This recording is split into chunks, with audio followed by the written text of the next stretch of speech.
नमस्कार साथियों, मैं मनीष भारती संस्कृति पीसीएस प्लेटफॉर्म पर आप सभी का स्वागत करता हूं। साथियों, आज जिस मुद्दे पर हम चर्चा करने वाले हैं, यह मुद्दा हम में से बहुत सारे परिवार के जीवन को प्रभावित किया है। यह मुद्दा क्या है? सहारा इंडिया को लेकर के। यदि आप कुछ समय पहले जानते होंगे तो बहुत सारे परिवार जो है सहारा इंडिया में कुछ न कुछ अपना बचत निवेश किया करते थे। एक समय फिर इसमें बहुत बड़े स्कैम की बात की गई और बहुत सारे लोगों का, खास करके जो मिडिल क्लास है, उनका पैसा इसमें बकाया रह गया।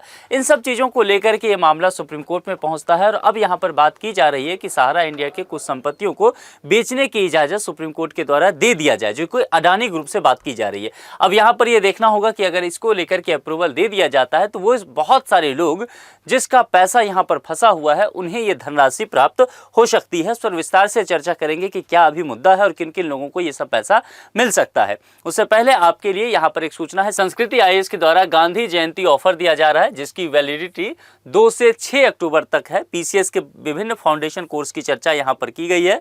मोर देन 60 to 75% का ऑफ दिया जाएगा। कॉन्टैक्ट करने के लिए 9555124124 या फिर sanskritIAS.com इस नंबर पे जाकर के भी आप विजिट कर सकते हैं और अधिक जानकारी लेकर के नामांकन करा सकते हैं।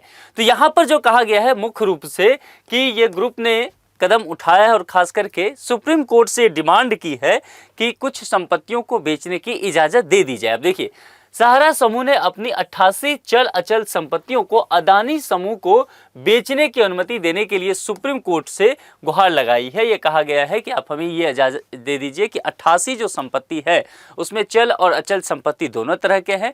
अडानी समूह से बातचीत हुई है सहारा इंडिया परिवार की और वहां पर वो बेचने की कोशिश की जा रही है। इसमें जो कुछ संपत्ति हैं जो सबसे महत्वपूर्ण है, उसमें कहा गया कि महाराष्ट्र की एमबी वैली भी है और लखनऊ का सहारा शहर जो है, जो अपने आप में ये दोनों बहुत ही फेमस है, इस दोनों को भी शामिल किया गया है। यदि सुप्रीम कोर्ट अब इस बात को लेकर के इजाजत दे देता है तो निश्चित तौर पर यह जो है सहारा इंडिया परिवार की ये संपत्ति आने वाले समय में अडानी समूह के पास पहुंच जाएगी। समूह का कहना है कि देनदारियां निपटाने और अवमानना कार्यवाही को समाप्त करने के लिए चल अचल संपत्तियों को बेचने के लिए मंजूरी की जरूरत है। सुप्रीम कोर्ट इस मामले पर अब 14 अक्टूबर को सुनवाई करेगा। चूंकि संपत्ति बेचने पर रोक लगा दिया गया था, सहारा इंडिया कॉमर्शियल कॉर्पोरेशन लिमिटेड की तरफ से दायर एक याचिका में कहा गया कि सहारा समूह की विभिन्न संपत्तियों को अडानी प्रॉपर्टीज प्राइवेट लिमिटेड को बेचने के लिए जो टर्म एंड कंडीशन है, रूल्स हैं, उन सभी टर्म शीट पर 6 सितंबर 2025 को सहमति बन चुकी है। यानी कि यह कंफर्म हो चुका है कि सहारा परिवार को यदि अनुमति सुप्रीम कोर्ट से मिल जाता है तो अडानी समूह को बहुत सारी संपत्तियां बेच दी जाएगी और फिर जो वो पैसा मिलेगा उससे जो देनदारी है और अवमानना कार्रवाई की बात है वो सारी चीजें चुकाया जा सकता है। ठीक है, जो मुख्य रूप से यहाँ पर कुछ बातें की गई है वहां पर समझिए। सहारा समूह ने अपने बयान में क्या कहा है? कहा गया है कि सहारा समूह सहकारी समितियों के जमाकर्ताओं का बकाया चुकाने के लिए कोर्ट ने 24,030 करोड़ रुपए सेबी के रिफंड खाते में जमा करने के लिए सुप्रीम कोर्ट ने आदेश दिया था। इसमें से 16,000 करोड़ रुपए जमा किए जा चुके हैं, बाकी के रकम अभी तक नहीं पहुंचे हैं।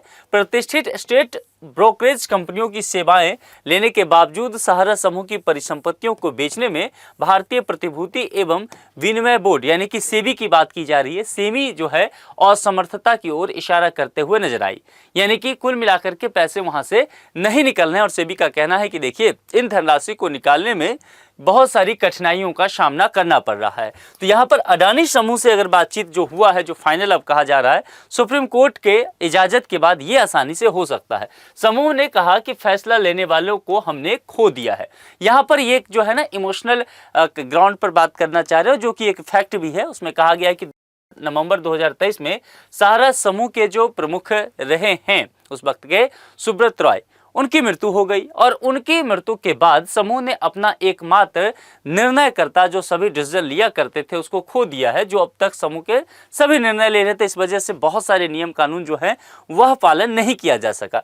याचिका में यह भी कहा गया है कि दिवंगत सुब्रत राय के परिवार के सदस्य सहारा समूह के दैनिक व्यावसायिक संचालन और प्रबंधन में शामिल नहीं थे। हालांकि निवेशकों के हितों की रक्षा करने की परिवार के सदस्यों की इच्छा को ध्यान में रखते हुए सहारा समूह ने निर्णय लिया है कि समूह की परिसंपत्तियों को अधिकतम मूल्य पर और शीघ्रता से बेचा जाए ताकि शीर्ष अदालत की ओर से पारित आदेशों का पालन किया जा सके। तो सुप्रीम कोर्ट ने जो बकाया पैसा चुकाने की बात कही थी, अब इनके परिवार के लोगों का कहना है कि चूंकि निर्णय करने में कंपनी में वो शामिल नहीं थे, लेकिन वो सब चाहते हैं कि इनके जाने के बावजूद भी जितने पैसे चुकाने थे वो तत्परता से चुका दिया जाए। और इसके लिए एक ही चीज हो सकता है, जो परिसंपत्ति इस समूह के पास है उसको शीघ्रता से बेचा जाए। अब इन्हीं सब चीजों को लेकर के सुप्रीम कोर्ट के पास पहुंचा गया है। हम ऐसा करना चाहते हैं ताकि हमारी समूह की देनदारियों का निर्वहन किया जा सके और वर्तमान अवमानना कार्रवाई को समाप्त किया जा सके। क्योंकि सुप्रीम कोर्ट के जो डिसीजन दिए गए हैं कि इतना पैसा चुकाना है, कुछ डेडलाइन के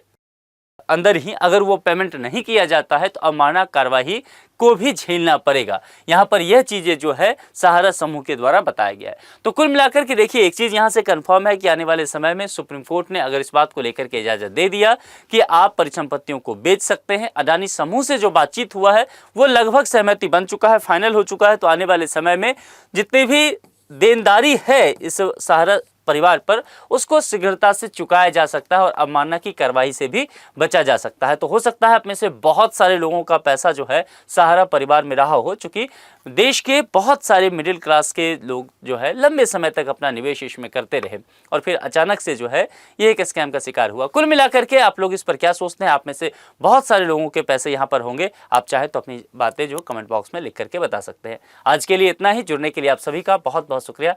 थैंक यू सो मच।